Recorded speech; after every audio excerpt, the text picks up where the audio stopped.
Sitting at a mahogany desk beside a photograph of the Queen that he had chosen from Clarence House, Charles III appeared close to tears at times, praising his late mother as an inspiration and an example to all of his family.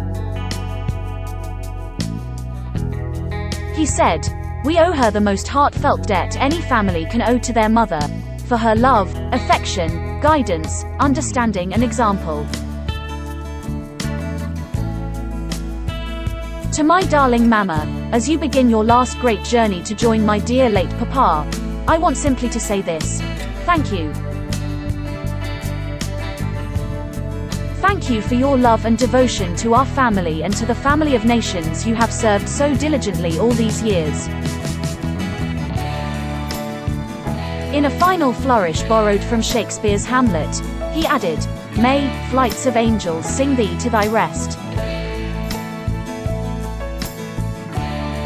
His emotional address, his first to the nation and the Commonwealth as monarch, was seen by millions around the UK and right around the world.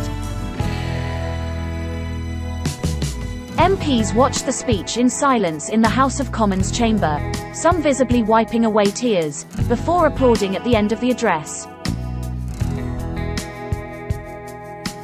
The 9.5-minute speech had been recorded earlier yesterday afternoon in the Blue Drawing Room at Buckingham Palace, where the late Queen Elizabeth II delivered several of her Christmas messages.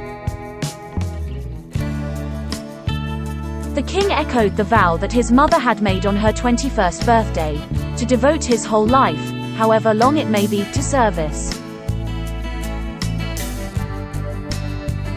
His Majesty added, "That promise of lifelong service I renew to you all today.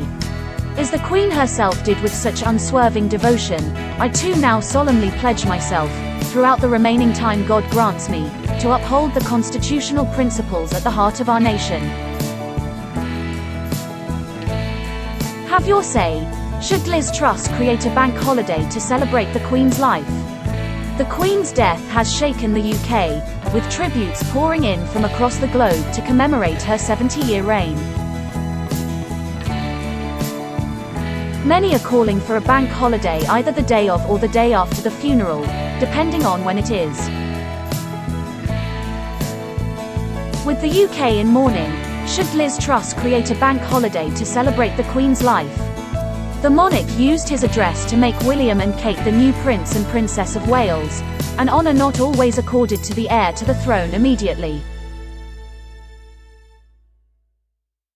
He also offered an olive branch to the estranged Duke and Duchess of Sussex, expressing his love for Harry and Meghan as they continue to build their lives overseas. The King, dressed in a black suit, black tie and with a black and white checked handkerchief in his breast pocket, paid tribute to his darling wife, Camilla, the new Queen Consort. He added, "I know she will bring to the demands of her new role the steadfast devotion to duty on which I have come to rely so much," he said. He vowed to retain the monarchy's devotion to the Church of England and its values. But he also set out the changes his new role will bring, confirming, as the Daily Express has previously reported, that he will now distance himself from his charities, which have shaped much of his life as heir to the throne, and the controversial fundraising efforts because of his new responsibilities. "My life will of course change as I take up my new responsibilities. It will no longer be possible for me to give so much of my time and energies to the charities and issues for which I care so deeply. But I know this important work will go on in the trusted hands of others," he said. On the desk was a posy of sweet peas mixed with rosemary representing remembrance. A vase beside him had 3 corgis at the base and had come from his late mother's audience room. The new Prince of Wales, William, now takes on responsibilities for the Duchy of Cornwall estate and inherits his father's Scottish titles, Lord of the Isles and Duke of Rotherhithe. Charles stressed that his son and daughter-in-law, Kate, would continue their current work, which includes focusing on young people, Britain's mental health crisis, and giving children under 5 a better start in life. With Catherine beside him, our new Prince and Princess of Wales will, I know, continue to inspire and lead our national conversations, helping to bring the marginal to the centre ground where vital help can be given, he said. A royal source said, the couple are focused on deepening the trust and respect of the people of Wales over time. The Prince and Princess of Wales will approach their roles in the modest and humble way they've approached their work previously. The new Princess of Wales appreciates the history associated with this role but will understandably want to look to the future as she creates her own path. King Charles III's speech in full. First speak to you today with feelings of profound sorrow. Throughout her life, Her Majesty the Queen, my beloved mother, was an inspiration and example to me and to all my family, and we owe her the most heartfelt debt any family can owe to their mother, for her love, affection, guidance, understanding and example. Queen Elizabeth was a life well lived, a promise with destiny kept, and she is mourned most deeply in her passing. That promise of lifelong service I renew to you all today.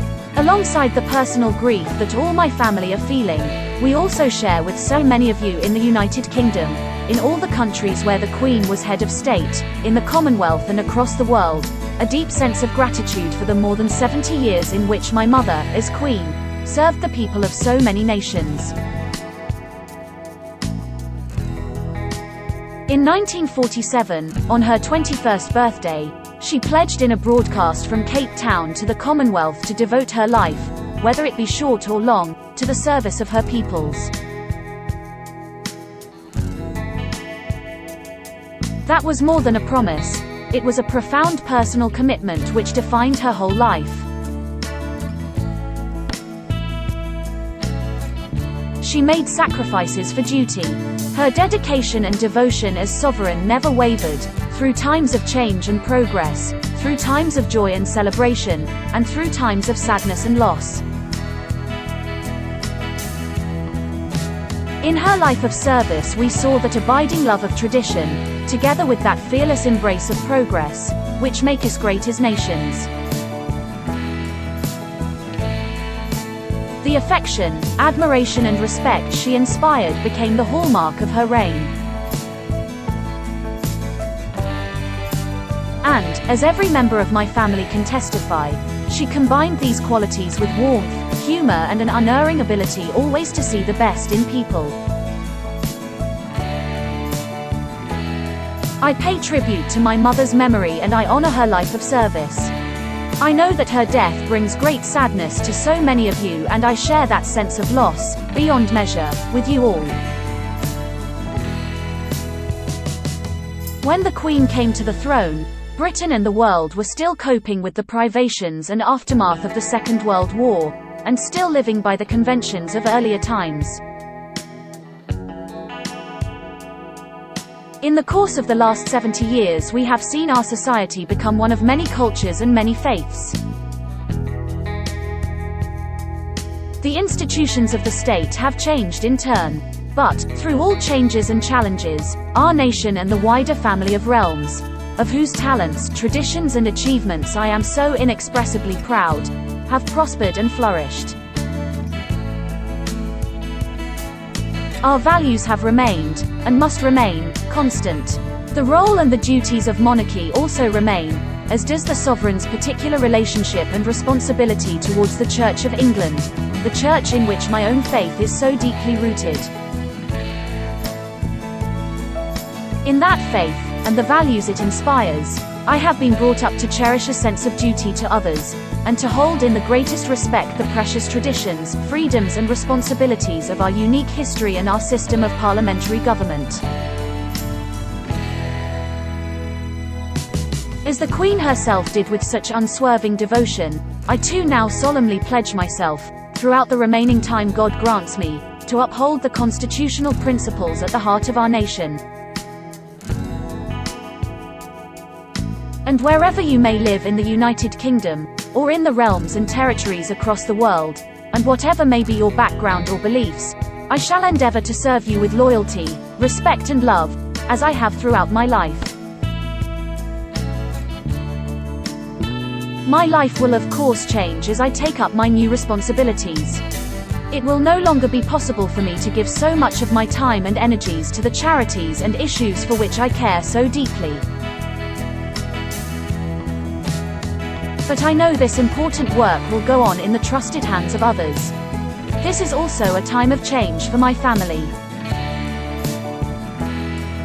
I count on the loving help of my darling wife, Camilla.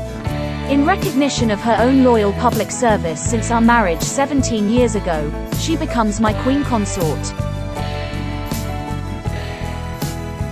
I know she will bring to the demands of her new role the steadfast devotion to duty on which I have come to rely so much. As my heir, William now assumes the Scottish titles which have meant so much to me. He succeeds me as Duke of Cornwall and takes on the responsibilities for the Duchy of Cornwall which I have undertaken for more than 5 decades. Today, I am proud to create him Prince of Wales, Ty Wysog Cymru, the country whose title I have been so greatly privileged to bear during so much of my life and duty. With Catherine beside him, our new Prince and Princess of Wales will, I know, continue to inspire and lead our national conversations, helping to bring the marginal to the centre ground where vital help can be given. I want also to express my love for Harry and Meghan as they continue to build their lives overseas. In a little over a week's time we will come together as a nation, as a commonwealth and indeed a global community, to lay my beloved mother to rest. In our sorrow, let us remember and draw strength from the light of her example. On behalf of all my family, I can only offer the most sincere and heartfelt thanks for your condolences and support. They mean more to me than I can ever possibly express. And to my darling Mama, as you begin your last great journey to join my dear late Papa, I want simply to say this: thank you. Thank you for your love and devotion to our family and to the family of nations you have served so diligently all these years. May flights of angels sing thee to thy rest. Related articles: Charles' heartbreaking message to the Queen. My darling Mama, how to sign the royal website book of condolences. Piers Morgan delivers dig to Meghan Markle as kids gain royal titles. Crowds flock to Windsor to say thank you to the Queen. Queen's corgis could go to her children, they'd be welcome.